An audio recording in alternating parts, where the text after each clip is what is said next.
Segunda parte de la historia de España más reciente, lo que transcurre entre el año 96 y la actualidad.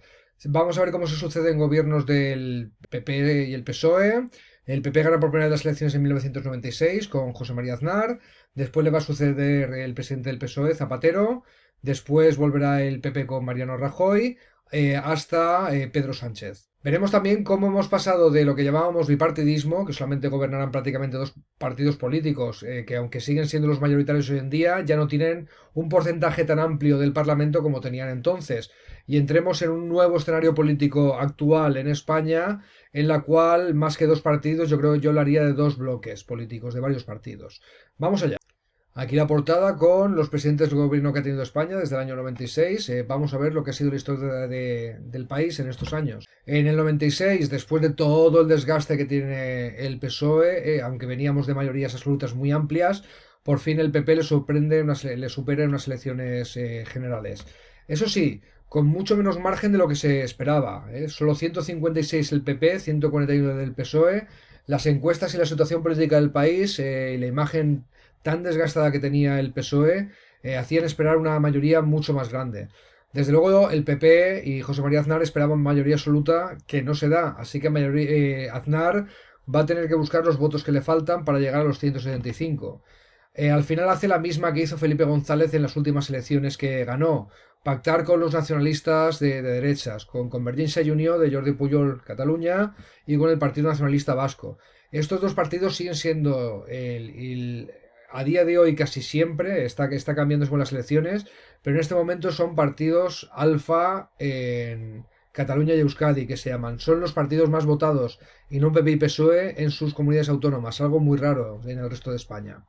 Entre las medidas que se aprueban en este pacto de gobierno está aumentar el dinero que gestionan las comunidades autónomas, lo que es la financiación autonómica, aumentar también sus competencias, aumentar el autogobierno de las regiones y el fin del servicio militar obligatorio, esa mili de la que hablábamos en la diapositiva anterior y que tanto rechazo causaba. El perder las elecciones supone que en el 97, un año después de ellas, unos meses en realidad, dimite Felipe González, entiende que su figura está muy desgastada y quiere dejar paso a otros liderazgos. Se organiza algo novedoso en España, unas elecciones primarias. En vez de que se reúnan los delegados del partido o la directiva del partido y elija un nuevo líder o en un congreso, se decide que todos los afiliados y afiliadas voten directamente qué persona saldrá. Lo que llamamos el aparato, la junta directiva que maneja el partido en la sombra, tiene un candidato que se llama Joaquín Almunia. Sin embargo, las bases del PSOE eligen a un tío que se presenta como más a la izquierda, que se llama Josep Borrell. Sin embargo, este resultado de las elecciones no va a ser aceptado por el aparato, desgastarán y presionarán muchísimo a Borrell y le harán dimitir. Almunia acabará siendo el candidato del PSOE en las siguientes elecciones, pero es que con pocos apoyos internos y eso le va a pasar factura en las siguientes elecciones que serán en el año 2000. ¿Qué hace el Partido Popular con este gobierno que le acaba de dar la gente de España y el pacto con CiU y PNV? Bueno, pues si el PSOE era partidario del neoliberalismo con la boquita pequeña, el PP es partidario del neoliberalismo con la boca muy grande, ¿no? Casi todos los países de la Unión Europea, da igual que tengan gobiernos de izquierdas o de derechas, están aplicando estas políticas neoliberales que desde que gobernó Ronald Reagan en Estados Unidos y Margaret Thatcher en Reino Unido, pues se han impuesto casi como una especie de sentido común, ¿no? Como que es la forma adecuada de gestionar. Básicamente, ya sabéis, neoliberalismo es economía de mercado sin ninguna regulación por parte del Estado, interviniendo muy poco en la economía y haciendo pues que los servicios públicos sean lo más delgado posible, por así decirlo, ¿no? Que el Estado intervenga lo menos posible, incluidos servicios públicos, que todo se gestione desde la empresa privada, por así decirlo. Logran que se aumente la inversión, que la bolsa suba porque bajan los tipos de interés. Empiezan los bancos en España a hacerse más grandes, es lo que llamamos concentración financiera. Por ejemplo, el Banco de Bilbao y el Banco de Vizcaya se fundan en un banco que se llama BBV, ¿vale? Y después el Argentaria, que era una unión de cajas de ahorros y de banca pública que tenía España, de banca dirigida por el Estado, la compra la banca privada, la compra el BBV, el Banco de Bilbao Vizcaya, y pasa a ser el BBVA, Banco de Bilbao Vizcaya Argentaria, que son las siglas que este banco sigue teniendo hoy en día, ¿no?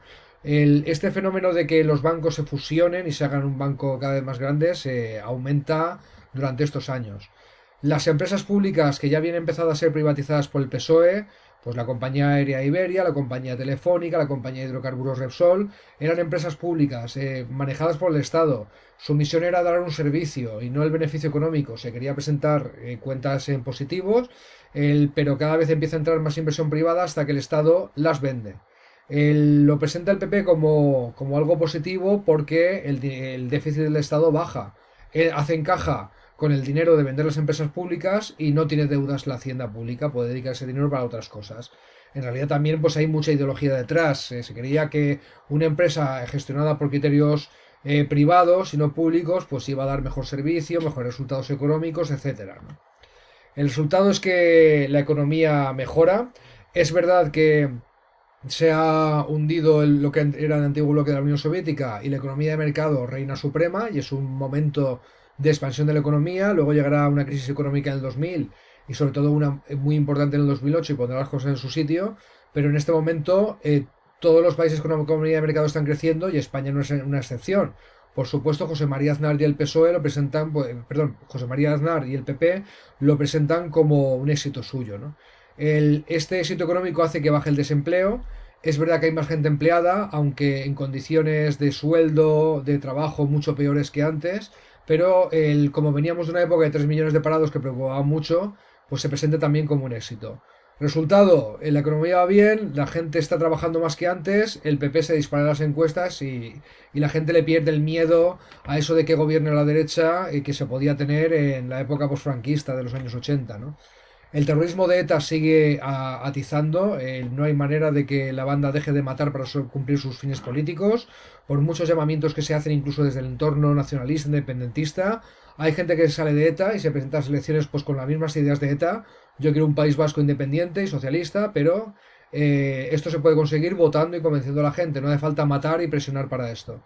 El, Casos sonados como el funcionario de prisiones Ortega Lara, que hoy es uno de los fundadores de Vox, que estuvo 532 días, más de un año secuestrado.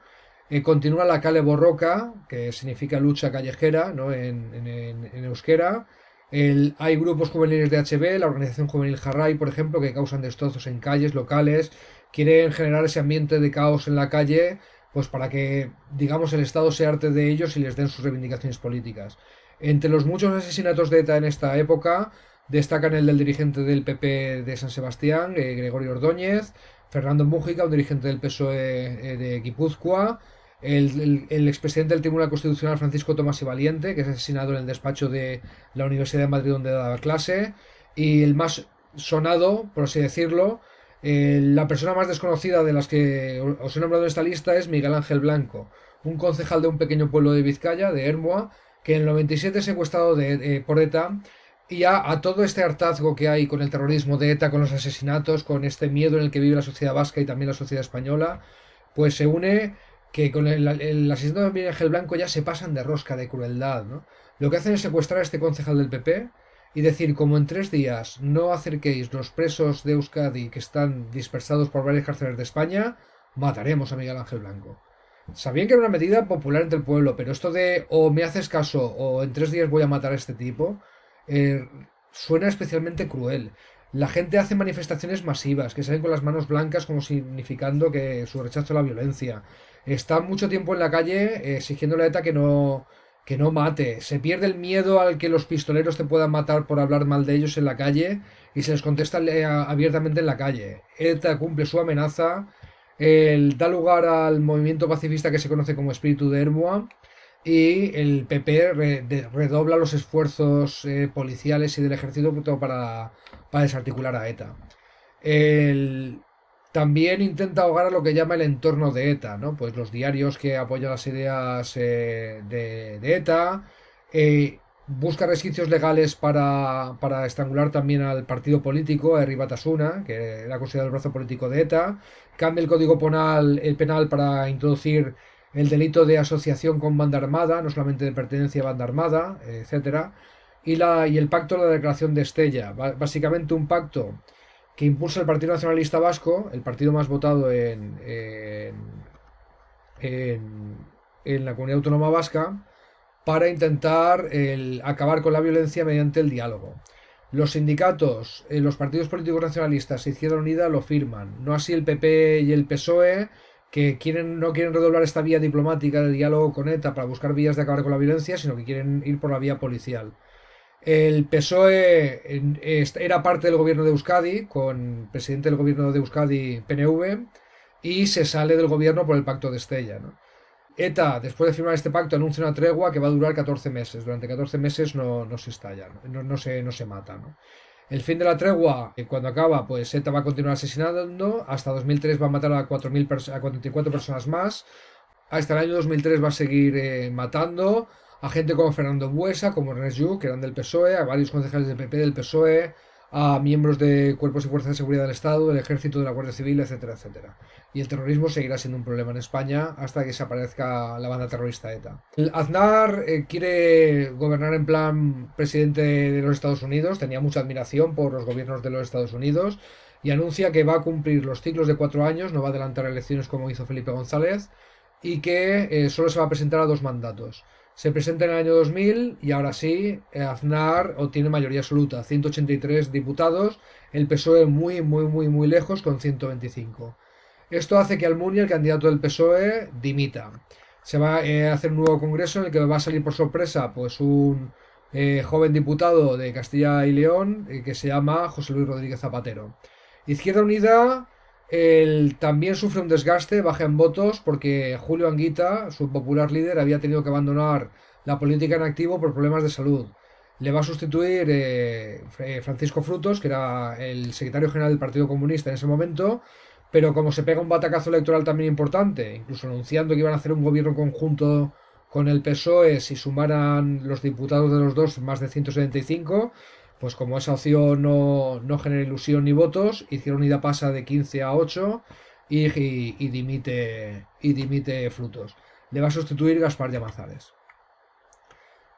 Sobre las medidas para luchar contra el terrorismo, PP y PSOE hacen su propia respuesta al Pacto de Estella, que es firmar un acuerdo en el que los dos grandes partidos están de acuerdo en medidas de presión policial, de asfixia al entorno propagandístico, político, social de ETA, y la vía judicial y policial como apuesta para acabar con el terrorismo.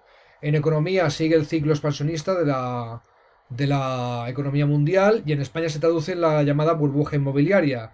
Básicamente, como no deja de subir el precio de las casas, la gente que tiene dinero invierte en ellas, pero ya no solamente la gente que se dedica a mover dinero para ganar más dinero, los que compren en bolsa, etcétera, sino que incluso la gente del común empieza, en vez de meter su dinero en los bancos, a meterlo en lo que se llama el ladrillo, a comprar casas no para que alguien viva, sino para que suban de valor o pensando que van a subir de valor, lo que se llama especular con el valor de la vivienda, lo cual genera una crisis de vivienda tremenda, porque hace que las viviendas se compren para especular y no para vivir, que cada vez haya menos vivienda disponible en el mercado y el precio de las viviendas para vivir suba mucho y empiece a ser muy difícil permitírselo para la gente que quiere alquilar o que quiere comprar.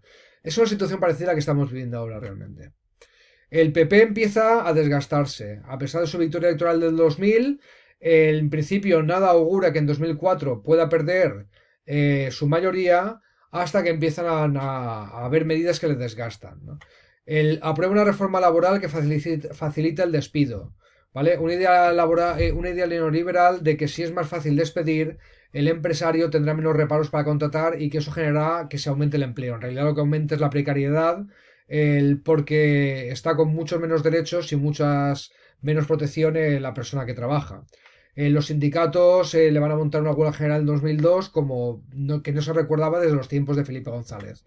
En Cataluña, Convergencia y Unió, el que había sido socio de Aznar, pierde el gobierno ante un tripartito, ¿no? Se forma un gobierno con presidente y ministros autonómicos, consellers de varios partidos, formado por el PSOE, con Pascual Maragall, Esquerra Republicana de Cataluña, con José Lluís Carlos Rovira, y el referente de Izquierda Unida en Cataluña, que en este momento se llama Iniciativa per Catalunya. El PP además queda como una fuerza súper minoritaria en Cataluña, con unos números ridículos para lo que es el resto de España. Y luego también está el empeño del PP por aprobar el Plan Hidrológico Nacional. El modelo del PP de neoliberalismo, muy orientado a la compra de casas y al turismo, pues hace que en el sur de España, Murcia, Mediterráneo, también en Alicante, falte agua tanto para la agricultura como para, sobre todo, para campos de golf, piscinas y todo lo que es la maquinaria turística y de construcción de viviendas turísticas que alimente la burbuja inmobiliaria. ¿De dónde sacar el agua para regar todo eso que falta en el sur también en periodos de sequía? Dice, ya está, cogemos el agua del río Ebro, le abrimos un surco, un gran canal, unos grandes túneles y tuberías que vaya desde el Ebro en Aragón hasta el Levante y ya tenemos agua pues para los campos de golf, para la agricultura y para lo que haga falta. Esto, que sobre el papel puede sonar bien o mal, es un desastre ecológico. Genera oposición tremenda en Aragón, en Cataluña y en todos los sitios por donde pasa el Ebro, lógicamente. Aunque aumente la popularidad del PP parcialmente en Murcia y en la Comunidad Valenciana, que se beneficiarían de esta llegada de agua. Esto provoca tensiones, manifestaciones tremendas y una gran oposición en algunas zonas del país contra un PP que se creía todopoderoso. Pero lo que más desgasta al PP no es esto. Lo que más desgasta al PP es esa admiración que tenía José María Aznar por los gobiernos de Estados Unidos. Tanto es así que se hace amiguito del presidente de Estados Unidos. Primer escándalo que ocurre. Un petrolero, el Prestige, se pasea por la costa de Galicia, está cruzando el Atlántico. El modelo neoliberal también hace que se intente escatimar cuanto menos en gastos de seguridad, etcétera, pues mejor, porque aumenta el beneficio económico. Y tenemos ahí un petrolero que solamente tenía un casco, en vez de tener varios cascos, por si hay una fuga de petróleo cuando esté transportando un barco, que en vez de volcarse al mar, que sería un desastre ecológico, pues se quede retenido. Pero el barco muy desgastado, que se había autorizado su paso, pasa por Galicia, se hunde, se parte y libera toda la carga de petróleo que acaba contaminando toda la costa gallega, pues matando peces y haciendo que un montón de voluntarios con estos monos blancos pues abandonen sus trabajos, sus estudios y se vayan a intentar paliar esto. La imagen del PP en Galicia es muy fuerte y no le pasa factura electoral. Pero cuando el presidente de Estados Unidos, George W. Bush, quiere atacar a Irak, como hizo su padre en la guerra del 91, el padre de George W. Bush también fue presidente de Estados Unidos, pues el Aznar es de los pocos que le suman al carro. Contexto, 2001 habían sufrido un ataque terrorista a las Torres Gemelas de Estados Unidos. Todo apunta a que los terroristas del grupo Al-Qaeda, dirigidos por Bin Laden, que lo han hecho, se ocultan en Afganistán. Y de hecho, ahí es donde se captura Bin Laden. Pero Estados Unidos necesita una excusa para invadir Irak y quedarse su petróleo y gestionarlo. Y dice, vamos a atacar a Irak porque los ataques terroristas contra Estados Unidos. La mayoría de países del mundo dice, eso es una barbaridad, solo oculta tu interés por el petróleo, no te voy a apoyar en esta barbaridad. Entre los pocos países que apoyan a Estados Unidos en esta burrada está Reino Unido, su aliado tradicional, está Portugal, aliado tradicional de Reino Unido, y está España, porque Aznar está construyendo una relación especial, como por otra parte no ha habido en la historia de Estados Unidos y España antes, con Estados Unidos. Se hace fotos en el despacho Oval, con los pies encima de la mesa, con su amigo Bush, etcétera. Esto de mandar soldados españoles a luchar en una guerra que no tiene sentido más que la codicia, por así decirlo, genera en toda España unas manifestaciones brutales, una pérdida de prestigio y de imagen brutal del PSOE y también pues que se empiece a ver a un señor que parecía no tener mucho carisma y que no parecía presentar batalla política, que se llamaba José Luis Rodríguez Zapatero, el líder del PSOE, pues como una alternativa viable al todopoderoso Aznar, ¿no? Aznar nombra sucesor a dedo, va a ser Mariano Rajoy. No es ni su genio económico, Rodrigo Rato, ni su, digamos, persona con más peso político, sobre todo en el ambiente de la derecha clásica, que se llama Mayor Oreja. Elige precisamente a la persona más centrada, que piensa que no va a causar mucho rechazo de la izquierda y que va a retener todo el apoyo de la derecha, que se llama Mariano Rajoy, ¿no? El que ha sido su ministro del Interior, a pesar de que se comió la crisis del Prestige. ¿Qué ocurre cuando vamos a tener unas elecciones súper ajustadas, ¿vale? En España, que puede que la suma de Izquierda Unida y PSOE supere la mayoría absoluta del PP, que si el PP no repite mayoría absoluta le va a costar mucho encontrar apoyos de otros partidos por el desgaste de la guerra de Irak. Pues a pocos días de las elecciones, el 11M, el 11 de marzo de 2004, ¡boom!, estallan bombas en varios trenes de cercanías de Madrid. Lo primero que se te pasa por la cabeza es, ya tenemos otro atentado de ETA. Bueno, en un país acostumbrado a tener atentados terroristas con muertos de ETA, Es un auténtico shock la magnitud de las explosiones, 190 personas muertas, miles de personas heridas. Sorprende muchísimo. El PP además manda comunicados a las embajadas para que digan a los otros países que ha sido ETA. Salen varios líderes condenados a atentado de ETA. El presidente Aznar, el que estaba a punto de dejar de serlo, ¿no? Porque se iban a celebrar unas elecciones que no se presentaba él, ¿no? Que eran Zapatero contra Rajoy. Llama a los principales diarios diciendo que ha sido ETA porque ha sido ETA. Hasta que empiezan a aparecer. Bueno, hasta que pasan cosas que no habían pasado en un atentado de ETA. Para empezar, ETA dice que ellos no han sido, cuando todos sus atentados los han reivindicado. Y después empiezan a aparecer pruebas policiales que apuntan a que podrían no ser ETA, sino que podrían ser terroristas islamistas, en venganza por la participación de España en esa guerra de Irak que nadie. El sentido común empieza a decir si ha sido ETA. El PP tiene su imagen y su política de presión policial contra ETA reforzada ante la barbaridad que acaban de hacer. Si ha sido un intentado islamista como represalia por una guerra, por haber metido a España en una guerra internacional que muy poca gente en España quería y que ha generado muchísimas protestas multitudinarias e históricas contra el PP, y que es el tema, la gran pregunta de las elecciones: ¿quiere usted que España siga en la guerra y el seguidismo a Estados Unidos? Pues lógicamente esto cambiaría el resultado electoral. El problema es que se dan esas órdenes a los embajadores, se dan esas órdenes a los medios de comunicación, ETA desmiente, hay manifestaciones de repulsa al atentado, pero también empieza a haber tensión en ellas y la gente empieza a preguntar quién ha sido, queremos la verdad antes de votar. El ministro del Interior, Ángel Acebes, mantiene sus comparecencias en la tele que ha sido ETA, y lo dicen con todas las letras, hasta que empiezan a aparecer pruebas policiales y tiene que mostrarlas, ¿no? Y que se abre otra vía de investigación, ¿no? A pesar de que las pruebas ya casi no dejan lugar a dudas de que ha sido, como se demostró, pues terrorismo islamista. El PP está obligado a reconocer que estas pruebas existen. Manifestaciones de protestas frente a las sedes del PP por haber dado información que se considera falsa por parte de quien organiza las manifestaciones frente a las sedes del PP, pues la gente se manifiesta el día antes de las elecciones, ¿no? Incluso en la misma jornada de reflexión. Por cierto, vamos a ver dos acontecimientos importantes en la historia de España estos años: el 11M y el 15M. Son de años distintos y no tienen nada que ver. 11M se refiere a los atentados del 11 de marzo, los atentados islamistas de antes de las elecciones. Como consecuencia de todo este ambiente de protesta, de intentos del PP de entonces por ocultar la autoría de los atentados, etcétera, pues se produce un vuelco electoral inesperado. La indignación es tal que se esperaba un resultado ajustado, pero no que el PSOE tuviera 164 y ninguna dificultad para conseguir los apoyos que le faltan para la mayoría. El PP se queda en 148 cuando esperaba algo mucho más ajustado. Izquierda Unida casi desaparece porque hay mucho trasvase de votantes suyos al PSOE al calor de los acontecimientos que han pasado el 11M, ¿no? Altera el resultado por completo, el 11M.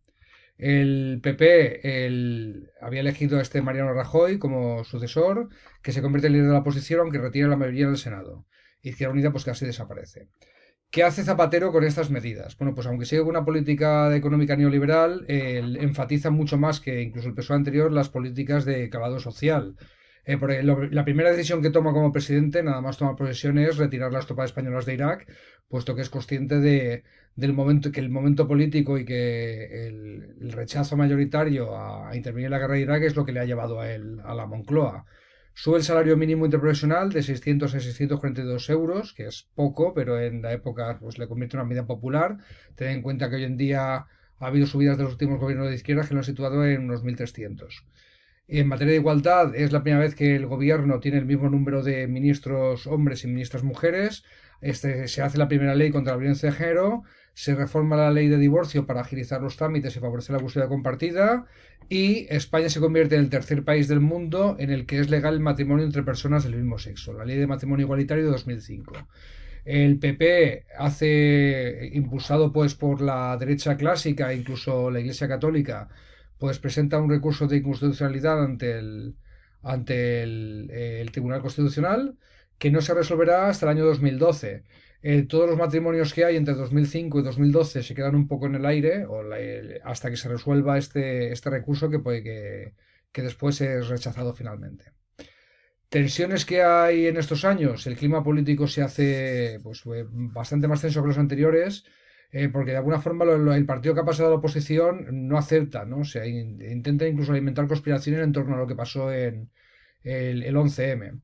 Hay algunas medidas del PSOE que generan oposición muy fuerte entre el PP y su entorno.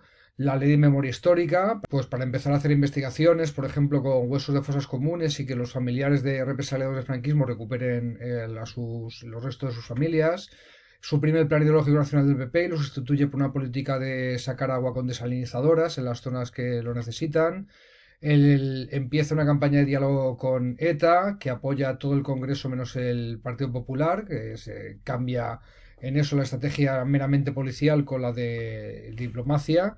En fruto de ella, en marzo de 2006, ETA anuncia un alto el fuego permanente, ¿vale? Como que cesa toda la actividad armada, aunque no desaparece, aunque una facción de ETA lo rompe en diciembre de 2006 con un atentado que no está respaldado por la mayoría de ETA en ese momento, pero rompe el alto el fuego y el camino dialogado, la solución dialogada que se vislumbraba entonces.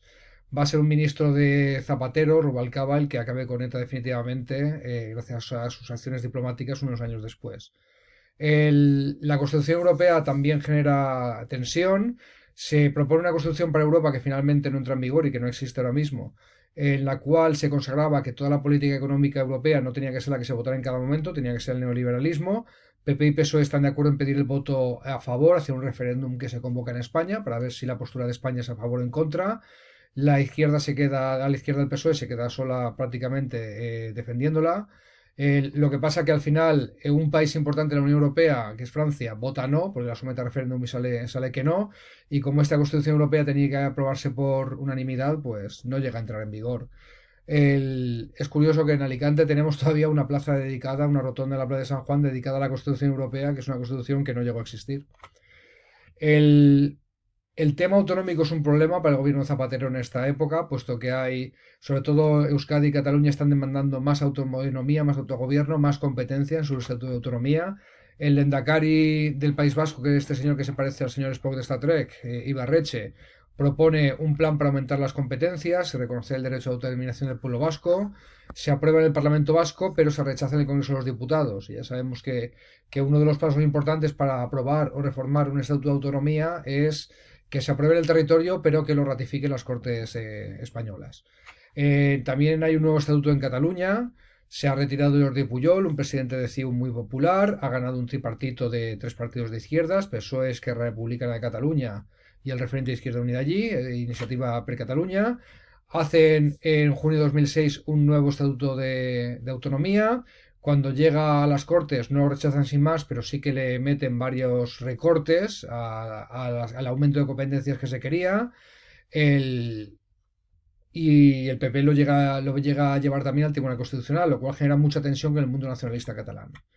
Sigue el ciclo alcista de la economía mundial hasta 2008, se reduce el paro, se reduce el superávit público. Aquí está Pedro Solbes, un señor nacido en la provincia de Alicante, en el Pinós, que era el ministro de Economía de los últimos gobiernos de Felipe González y de los gobiernos de Zapatero. Muchas entidades españolas compran bancos extranjeros, ¿no? BBVA, etcétera, Iberdrola, Telefónica. En el 2008, pues, aunque el PP sigue fuerte, las medidas sociales han consolidado el electorado del PSOE, y el PSOE gana a costa de todo el espacio político de la izquierda, porque Izquierda Unida casi desaparece, solo 2 diputados. Es el punto más alto de lo que llamamos bipartidismo. 169 diputados PSOE, 154 escaños PP, y el resto pues quedan muy poquitos escaños por repartir entre el resto de partidos. O sea, es el punto más alto es como si tuviéramos solamente 2 partidos en España, ¿no? Lo que llamamos bipartidismo. Lanzan la consigna de voto útil para derrotar al adversario. Se concentra el voto en estos 2 grandes partidos, cosa que se romperá un tiempo después. ¿Vale? Izquierda Unida casi desaparece. En economía hay crecimiento hasta 2008, sigue bajando el desempleo por el contexto internacional, porque la burbuja económica de la construcción pues sigue aumentando. Lo malo de que aumente una burbuja es que las burbujas estallan. Hay compra masiva de vivienda para especulación. Esto genera mucho empleo en el sector de la construcción. Es muy frecuente ver que la gente deja los institutos, deja los estudios, porque hay mucho trabajo en la obra, de albañil, de peón de la construcción, y te ves a gente con 16, 17 años que no tiene estudios y conduce BMWs porque está ganando pasta a expuertas, trabajando en la construcción, y son gente que se va a quedar con una mano delante y una mano detrás cuando esta burbuja económica estalle, ¿no? Esto ocurre a partir de 2008. porque hay una crisis económica en Estados Unidos que recuerda mucho a la de 1929, se extiende por todo el mundo y como es una crisis inmobiliaria de hipotecas, pues afecta especialmente a un país como España, que estaba muy subido a turismo y construcción de vivienda turística y construcción de vivienda para vender y especular como forma de crecimiento económico. Es una crisis económica tremenda en España, el desempleo aumenta drásticamente, aumentan los desahucios, la gente se ha endeudado en los tiempos de la burbuja porque se concedían hipotecas muy fácilmente, aunque no hubiera garantía de que se pudiera pagar, porque no dejaban de crecer la economía y los precios. Y de repente la gente pierde su trabajo por la crisis económica y no puede pagar su vivienda al banco. El banco te dice, no te preocupes, me das la vivienda, ajá, y me sigues pagando la vivienda. Y- Porque así era la ley en España, ¿no? Has firmado una hipoteca, si no puedes pagarla, entregas tu vivienda al banco, que ya la venderá, ya veremos qué hace con ella, ya veremos qué dinero le saca, pero usted tiene que seguir pagando la hipoteca. La gente es un drama, la gente se queda en la calle y se forman asociaciones como la PA, la Plataforma de Afectados por la Hipoteca, con el lema Stop Desahucios, que empieza a ponerse en la puerta de las entidades bancarias, en la puerta de las casas donde se iba a tirar a la gente que ya no podía pagar el piso, pues para evitar esto, ¿no? O sea, hay mucha solidaridad al respecto porque estábamos en una España en la que pensaba la gente que esto te podía tocar a ti en cualquier día. No hay nada de seguridad laboral. El Zapatero entonces necesita que la Unión Europea le meta un montón de dinero a España para reflotar la economía, porque los bancos están desangrándose y está a punto de hundirse la economía de España, pero a cambio de eso tiene que recortar el gasto público, tiene que recortar medidas sociales, a cambio de aceptar este dinero. Zapatero lo medita mucho y sabe que eso es su fin político, que va a ser una medida súper impopular, pero en ese momento él piensa que no tiene más remedio y lo hace generando una impopularidad tremenda hacia el PSOE, sobre todo en el otro lado de izquierdas. Esta es la indignación que hay con la situación económica que se genera este movimiento político, el 15M. No lo confundamos, por favor, con los atentados del 11M. No es el 11M, es el 15M. El 15 de mayo de 2011, sin estar convocados por ningún partido político, solamente por ciudadanos que han leído, muchos de ellos, un libro que se llama Indignaos, ¿no?, de un pensador francés, salen a la calle y este movimiento de los indignados, Democracia Real Ya, está protestando contra la situación política, acusan al bipartidismo, a lo de que PP y PSOE pues se alternen en el poder, ¿no?, de esa manera casi canovista que dicen. Es un movimiento inspirado por la Primavera Árabe, muy de base, sin organización aparente, sin líderes aparentes. A su vez va a inspirar después los movimientos Occupy, similares en Estados Unidos. ¿Qué es lo que está pidiendo este movimiento? Que se aumente la participación popular en la política, la participación del pueblo, que no se vote una vez cada 4 años y ya está. Se organizan en asambleas participativas donde todo se discute y todo se vota. Se exige transparencia y control público en política, medidas para proteger a las personas de las consecuencias de la crisis, que se paralicen, por ejemplo, los desahucios, que haya una renta básica, un sueldo más allá del seguro de desempleo que cobre la gente para poder salir a flote, que se apruebe la medida de la dación en pago, que es que si no puedes pagar tu casa al banco que te da la hipoteca, le das la casa y que ahí se perdona la deuda, que no tengas encima que seguir pagando la hipoteca por la casa que ya no tienes, etcétera. Esta ley del éxito que tiene el 15M, que se generan acampadas permanentes. Aquí tenéis la de la Puerta del Sol de Madrid, la más llamativa. Todo eso son gente celebrando asambleas para redactar los puntos del movimiento, para ver qué medidas se podían hacer. E incluso, pues, montan un campamento pues, con cocinas, con actividades y la gente en un primer momento intenta no abandonar la concentración hasta que se haga caso a sus medidas. Aquí tenéis la versión de Alicante, casi todas las ciudades importantes de España la tenían, que se hizo en la Plaza de la Montañeta. El, Acaba generando el 15M nuevos partidos políticos. El más importante de ellos, el que más éxito va a tener, va a ser Podemos. Tened en cuenta que Podemos se forma en 2014 porque su líder, Pablo Iglesias, empieza a salir en la tele con mensajes muy bien comunicados y muy afines a lo que estaba pidiendo el 15M. Su popularidad crece, pero en 2011 es el 15M y no se traduce electoralmente hasta 2014. Y ese 15 de mayo es el mes de mayo del año 2011 para el cual habían convocadas elecciones adelantadas, todavía no se habían cumplido el ciclo de 4 años, pero como el PSOE estaba perdiendo votos por la impopularidad de las medidas de Zapatero, se convocan esas elecciones. Resultado de toda la movilización del 15M y de haberse convocado en ese clima preelectoral. La derecha básicamente retiene su electorado, retiene a la gente que le vota, 186 escaños el Partido Popular, Es mayoría absoluta, es más de 175. Le hubiera costado encontrar apoyo de otros partidos en el contexto en el que se estaba. Y el PSOE está muy castigado por el 15M. O sea, este resultado se explica por la impopularidad de las medidas económicas de Zapatero desde el año 2008, y que el 15M identifica al PSOE como parte del problema, ¿no? Como que el bipartidismo es parte del problema y que no se están planteando medidas que satisfagan a la gente preocupada por la crisis de la vivienda, por la crisis de transparencia en la política y por la desconfianza hacia la política en general, ¿no? De hecho, las opciones de izquierdas distintas al PSOE recuperan terreno. Izquierda Unida pasa de 2 a 11, pero sigue siendo absolutamente castigadísima por el sistema electoral. ¿Qué hace Rajoy en esta época de crisis económica brutal? Bueno, pues la Unión Europea está presionando con lo que se conoce entonces como la austeridad. Básicamente es más neoliberalismo para salir de la crisis, ¿no? Es más reducir el gasto público, más reducir el gasto en servicios públicos, para intentar reducir el déficit del Estado, porque de alguna forma se piensa que eso va a reactivar la economía. El de la crisis parecida a la de 1929 se salió pues al revés, con medidas de socialdemocracia, ¿no? Con medidas de elevar el gasto público para poder meter dinero en el bolsillo de la gente y así reactivar el consumo cuanto antes. El desempleo con las medidas del PP, aunque no son suyas, vienen de medio impuestas por Europa, alcanza un desempleo récord del 27% en 2013, con protestas, manifestaciones continuas en la calle. Encima, los escándalos de corrupción salen por doquier al PP en una medida que no se recordaba desde los últimos tiempos de Felipe González, casos en varios ayuntamientos y Comunidad Autónoma de Madrid, el caso Gürtel en la Comunidad Valenciana, el caso Bárcenas de su tesorero que se descubrió que estaba desviando fondos a cuentas particulares. En Valencia, los presidentes de la comunidad Camps y Zaplana pues envueltos en varios escándalos, también cuando intentan tapar el accidente del metro de Valencia, que tiene varias víctimas, etcétera, etcétera, etcétera. Entonces, entre la comunidad valenciana, comunidad de Madrid y casos en toda España de varios ayuntamientos y comunidades autónomas gobernadas por el PP, hay muchísimos casos de corrupción. Lo cual da pie a un nuevo escenario político. Surgen nuevos partidos políticos. Podemos es la gran sorpresa en las elecciones de 2014, que se presentan en las elecciones europeas y pasan de no existir a sacar 5 escaños en toda España en unas elecciones en las que se reparten 40 y picos. Es una gran sorpresa.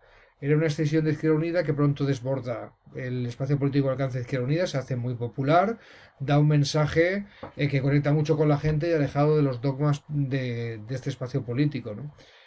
Nuevas formas de comunicación, uso pionero de las redes sociales y muy sintonizado con el 15M. Toma de decisión en asambleas.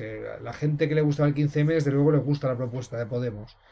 El tanto éxito tienen, tanto suben las encuestas, que parece que pueden incluso ganar las elecciones generales, que un empresario dice una frase que ha pasado a la historia. Necesitamos un Podemos de derechas. Ese Podemos de derechas se encuentra en un espacio que representaba un pequeño partido que se llama UPyD, Unión Progreso y Democracia, y en Cataluña se presentaba desde hacía unos cuantos años un pequeño partido que se presenta como no nacionalista o nacionalista español, que se llama Ciudadanos. Ciudadanos es un partido atrapalo todo, ¿vale? Lo que en ciencia política se llama catch-all party. Son partidos que tienen un mensaje calculadamente ambiguo que puede gustar a gente de izquierdas, de derechas, nacionalista, no nacionalista, liberal, etcétera. Y estaba teniendo cierto éxito entre el electorado no nacionalista en Cataluña y de repente recibe un chorro de dinero. Intentan que UPyD se fusione con ellos para presentar en todo el Estado. UPyD se niega, pero el caso es que al final Ciudadanos aparece de repente disparadísimo en las encuestas con un montón de dinero de donaciones de empresariado, que intentan impulsarlo como un partido bisagra. Ante el peligro de que gobierne Podemos, que es un partido que podría cambiar el sistema, surgido del 15M, etcétera, pues que haya un partido que reciba un chorro de votos, que sea Ciudadanos, y que sirva de partido bisagra para girar hacia el PP o hacia el PSOE según gane las elecciones cada uno y apuntar el sistema bipartidista. Esto es lo que quieren pues, banqueros y empresarios que alimentan el fenómeno de Ciudadanos, ¿no? Luego está Vox, una extensión del Partido Popular, que al principio no se presentan tan claramente de extrema derecha como se van a presentar después y tan nacionalistas españoles, Parece que es un partido escindido del PP porque no están de acuerdo con los casos de corrupción que está teniendo el partido. E incluso eligen como primera cabeza visible para enfrentar a Pablo Iglesias en esas elecciones europeas de 2014 a un señor que se llamaba Leis Vidal Cuadras, que no tenía sospecha ni vitola de ser ultraderechista. Luego se vio enseguida que Vox pues cabalgaba en la ola de la nueva derecha política que representaban pues partidos como el de Víctor Orbán en Hungría, que estaban gobernando en países como Polonia, que estaban alimentados por el millonario Steve Bannon desde Estados Unidos y que generó lo que acaba siendo el trumpismo, ¿no? El Vox y la extrema derecha en general tardan en llegar electoralmente a España. Vox no consigue ningún diputado en esas elecciones de 2014 al Parlamento Europeo, pero a partir de que en 2017 se organiza un referéndum de independencia no legal en Cataluña, empieza el sentimiento nacionalista español a subir en todo el Estado. Y aunque Ciudadanos estaba intentando ser el que lo acaparara, Vox se presenta como una opción pues mucho más en sintonía con lo que nacionalistas españoles o nostálgicos del franquismo están entendiendo. El caso es que a partir de las elecciones de Andalucía de 2018, pues Vox empieza a tener representación en parlamentos y en 2019 se convierte en la tercera fuerza del Parlamento español, ¿no? Él apoya a varios gobiernos autonómicos y locales del PP para conseguirlo cuando el PP no tiene mayoría absoluta.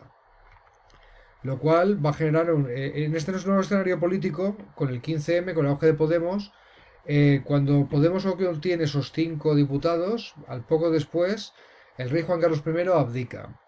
No está directamente relacionada una cosa con la otra, pero desde luego se han sabido las causas de esa abdicación. Se descubren escándalos de corrupción que afectaban al rey de España y se tiene que exiliar fuera. El príncipe Felipe, su hijo, se convierte en Felipe VI, rey de España, que lo sigue siendo actualmente. Y además empiezan a salir informaciones que hacía unos pocos años atrás era impensable sobre la figura de Juan Carlos I, ¿no? Sobre un rey que parecía intocable, pues para salvar la monarquía se dice que Felipe VI, pues él no sabía nada de las corruptelas de su padre y que básicamente el mensaje es Juan Carlos malo, Felipe bueno.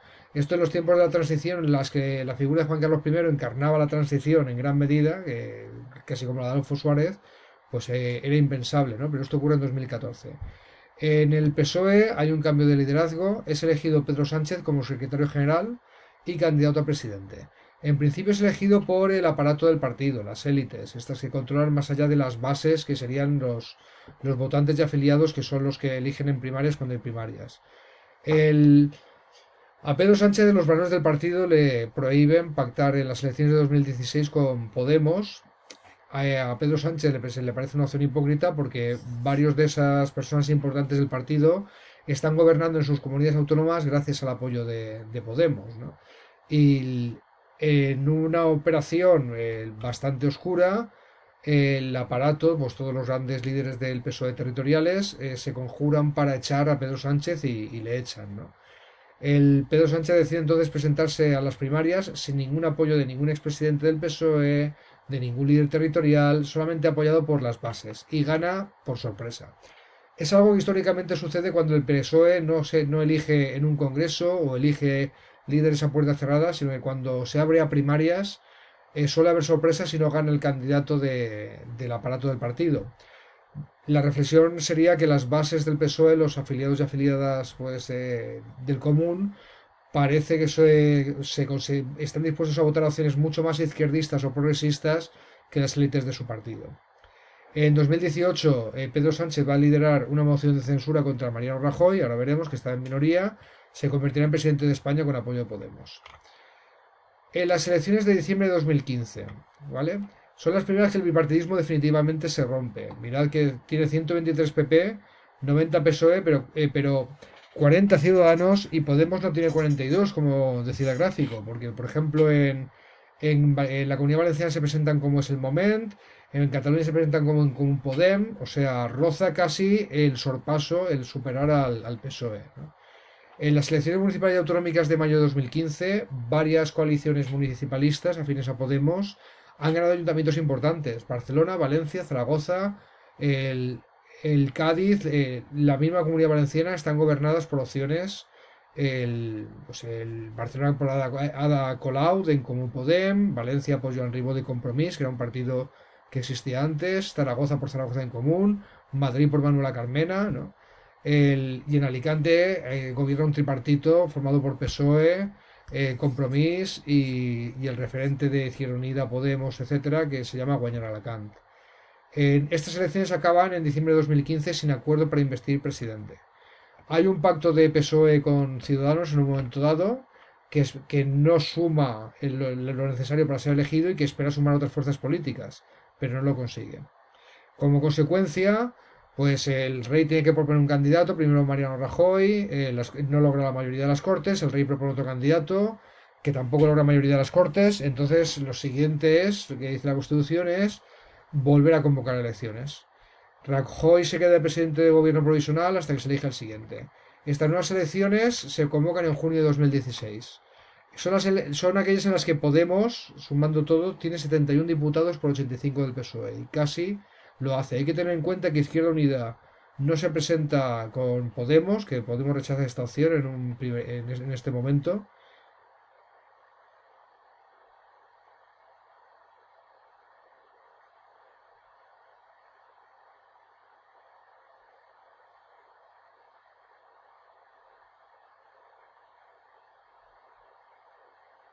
Hay que tener en cuenta que esta opción era real, que Podemos en las anteriores no se había presentado con Izquierda Unida, que tuvo casi 1 millón de votos en toda España. Y se esperaba que sumando ese millón de votos de Izquierda Unida podrían incluso superar al PSOE y convertirse en la alternativa al PP para sumar votos y conseguir la presidencia. Pero ese sorpaso no se produce por poquito, 85 PSOE, 71, todo lo que representaba a Unidos Podemos en ese momento. De hecho, Podemos el partido más votado en Cataluña y Euskadi, dos comunidades autónomas en las que lo normal es que hagan el PNV o la derecha catalana, ¿no? El PP al final consigue el apoyo de Ciudadanos con mayoría simple y Rajoy es investido presidente, esta vez en minoría. Pedro Sánchez, por presión del aparato, es cuando dimite entonces, por presión de su aparato, no le han dejado hacer el pacto con Podemos y se presentará a las elecciones primarias. Esas primarias las gana Pedro Sánchez, se convierte en líder del PSOE, pero en ese momento está fuera del Parlamento. En un momento dado salen sentencias judiciales que prueban los casos de corrupción del PP, especialmente la Gürtel, y el PSOE dice hasta ahí hemos llegado. Con la corrupción probada en juzgados del PP, Mariano Rajoy no puede seguir. Y presenta una moción de censura. Es decir, un voto que proponen las Cortes para decir quitemos al actual presidente y proponemos a esta otra persona. Y el Parlamento tiene que votar si sigue el presidente actual o sigue la nueva persona. El Pedro Sánchez logra entonces, con Podemos y otros partidos, que Podemos logra su apoyo, el que triunfe la moción de censura y Pedro Sánchez se convierte en presidente del gobierno de España. El, con un gobierno formado solamente por ministros y ministras del PSOE. Recibe el apoyo de todas las Cortes, menos Partido Popular y Ciudadanos. No estaba Vox todavía en el Parlamento. Las elecciones de abril de 2019 las tiene que convocar Pedro Sánchez al poquito, no lleva poco más de un año en el cargo. El 1 de junio de 2008 es la moción de censura. En abril, antes de un año, estamos celebrando elecciones. Esto se convoca automáticamente porque Pedro Sánchez presenta presupuestos del Estado, lo tienen que votar las Cortes y si no logran dos votaciones que se aprueben, automáticamente las Cortes se tienen que disolver por no tener el presupuesto aprobado, ni siquiera consigue una prórroga y entonces Pedro Sánchez decide que se convoquen elecciones y que de ahí surge una nueva mayoría que permita aprobar el presupuesto. Son unas elecciones bastante locas para lo que estábamos acostumbrados. Mirad, 123 el PSOE, 66 solamente el Partido Popular, que son números ridículos. Ciudadanos casi supera el Partido Popular y se viene arriba de intentar hacerlo. Los votos de Unidas Podemos aquí son difíciles de ver, tiene un bajón considerable. 33 de Unidas Podemos, que es Podemos más Izquierda Unida, pero también 7 de En Comú Podem, y otras coaliciones como En Común, etcétera, etcétera. Pero aún así, lo que destaca es la entrada de Vox, de partido que ya sabe abiertamente de ultraderecha, ultranacionalista español, etcétera, defendiendo las tesis de Víctor Orbán de Hungría, de Giorgia Meloni de Italia, o de lo que representa luego Trump y Steve Bannon en Estados Unidos, ¿no? Y ese partido que, insisto, lo de que entre la extrema derecha en el Parlamento español sucede mucho más tarde que en otros países de Europa. Se decía que el 15M pues, había servido de vacuna, de barrera, o que esa indignación con la política tradicional en España la había canalizado el 15M y en otros países la extrema derecha. Pero ya tenemos extrema derecha en el Parlamento español. Pues a ver cómo se resuelve este encaje. El PP está en un mínimo histórico. Vox entra en el Parlamento. Pedro Sánchez no logra el acuerdo que buscaba. Piensa que lo que había sido Unidas Podemos ya está debilitadísimo y lo que está pidiendo Podemos es entrar en el gobierno. Un gobierno de coalición que tenga ministros también de Unidas Podemos, además del PSOE, pues para poder desarrollar su programa, hacer medidas y el PSOE se niega. Como Ciudadanos también podría ser una opción, que de hecho estaba nacida para esto. Si PSOE o PP necesitan votos para gobernar, ahí debería estar Ciudadanos, que nació dopado o financiado por el empresariado para ser partido bisagra y favorecer esto, pero su líder Albert Rivera se viene arriba diciendo puedo ser la alternativa a Pedro Sánchez si supero en votos al PP, y entonces juega a no cumplir el cometido histórico para el cual habían financiado, que era que gobernara PP o PSOE. Rechaza este pacto y se convocan elecciones. Bien, resultado de que Albert Rivera no haya bailado el agua de ser partido bisagra, pues va a perder el apoyo, va a desaparecer y el electorado que tenía el partidario del nacionalismo español, que no era todo no era todo el electorado de Ciudadanos, porque era un partido muy variopinto, pero toda esa proteína ideológica del ultranacionalismo español va a pasar a Vox, que se presenta abiertamente como un partido de esa opción. En abril de 2019, también tras dos intentos, no logra haber presidente, así que tenemos que ir a otras elecciones. Llevamos muchas en pocos años. Noviembre de 2019. Los resultados son bastante parecidos al anterior, quitando que Ciudadanos prácticamente desaparece, pasa de 57 a 10, y Vox sube de 27 a 52 y se convierte en tercera fuerza del Parlamento. Pero Unidas Podemos más PSOE, si Unidas Podemos convence a Esquerra Republicana, a los nacionalistas de izquierdas vascos, EH Bildu, etcétera, o incluso al PNV, pues pueden intentar sumar los 175. Pedro Sánchez directamente le ofrece a Pablo Iglesias, ahora sí, entrar en el gobierno y se da lugar a el primer gobierno plural desde la Segunda República de la historia de España. Ciudadanos prácticamente desaparece. Así que este escenario político actual, encontramos que PP y PSOE van a tener muy difícil, si es que vuelven a hacerlo alguna vez, el tener una mayoría absoluta en solitario, digamos. El bipartidismo entonces ha sido sustituido por un bibloquismo, ¿no? En el bloque de la izquierda tendríamos el PSOE, Unidas Podemos, que es Podemos más Izquierda Unida, más sus aliados, y apoyos puntuales de nacionalistas de izquierda como Esquerra Republicana de Cataluña, el EH Bildu y también del PNV, que sabe que en Euskadi, aunque sea un partido de derecha nacionalista, le mataría ir de la mano del PP y va a apoyar lo que sea alternativo al PP. En el bloque de la derecha tenemos a PP, a Vox, a Ciudadanos mientras existió, hoy en día pues es PP más Vox. Si sumaran los votos de PP o los escaños de PP más los escaños de Vox una mayoría parlamentaria, pues seguramente estaríamos hablando de un presidente del Partido Popular con o sin ministros de Vox, ¿no? Los partidos nacionalistas de Cataluña y Euskadi siguen siendo muy importantes en sus territorios, ¿vale? Sobre todo para hacer posible la formación de gobiernos. En julio de 2023, Pedro Sánchez convoca elecciones anticipadas porque la izquierda está sufriendo muchas derrotas en elecciones municipales y autonómicas, ¿vale? De hecho, hay varios gobiernos de PP con apoyo de Vox por todo el territorio nacional. Como resultado de estas elecciones que convoca en julio de 2023 Pedro Sánchez, el resultado es que le permite revalidar el gobierno de coalición. Unidas Podemos no se presenta como tal.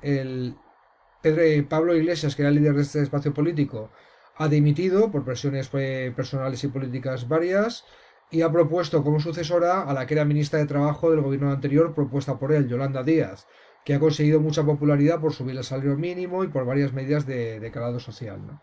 Entonces, Yolanda Díaz decide presentar un nuevo espacio que aglutine a toda la izquierda, a la izquierda del PSOE, que se llama Sumar, que continúa hoy en día, que agrupa muchos partidos políticos pequeños, incluido uno que se llama Movimiento Sumar, que viene a ser un vehículo para que se presente ella. La suma de PP y Vox no suma mayoría absoluta. Y el tema de que Vox sea un partido de extrema derecha hace que sea muy difícil que otros partidos políticos, la derecha nacionalista catalana, que apoyó al PP en ocasiones, o el propio PNV, que también apoyó al PP en ocasiones, si está Vox no van a querer saber nada de esto.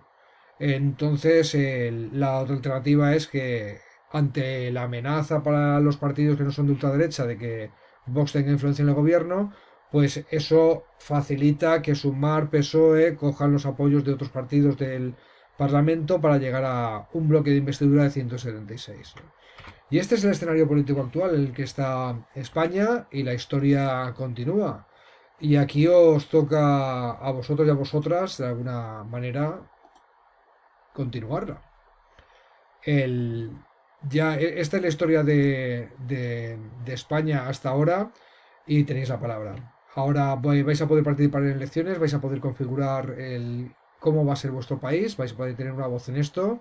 Espero que vuestro voto cuando lo ejerzáis sea formado, que tengáis claro lo que queréis votar, quién representa lo que queréis votar y para ello pues os recomiendo coger los programas electorales. Espero haberos dado en este curso suficientes herramientas para poder entenderlos, para poder que estéis vacunados contra bulos, contra exageraciones y contra algunas figuras retóricas del lenguaje político que pueden despistarnos. Espero que ejerzáis el derecho de ciudadanía, porque otra de las lecciones de este curso es lo que ha costado tenerlo, lo que ha costado que España sea un país en el que se pueda votar. Y si no, vemos otra vez el gráfico este que os elaboré para que tengáis una visualización de lo que ha sido el voto en España, ¿no? Desde los últimos coletazos del siglo XVIII, cuando ya tenemos la Revolución Francesa o la Revolución Americana, y ya empieza pues el sufragio censitario, el sufragio universal masculino y el sufragio universal que incluye a las mujeres, que es las partes en blanco, ¿no? Y en España hemos tenido pues en negro, sufragio gris oscuro, sufragio restringido durante gran parte de la historia de España, incluida la dictadura del Primo de Rivera, la dictadura de Franco, el pequeño paréntesis de la República, del sexenio democrático, del trienio liberal, y si veis hasta el año 2000 la extensión de la barra de sufragio blanco en España, pues comparada con el resto de la historia contemporánea del país, no es gran cosa. Así que no vuelva a ser la democracia un paréntesis en la historia de España y a partir de aquí tenéis la palabra. Ha sido un honor ser vuestro profesor. A por la Pau. Vamos allá.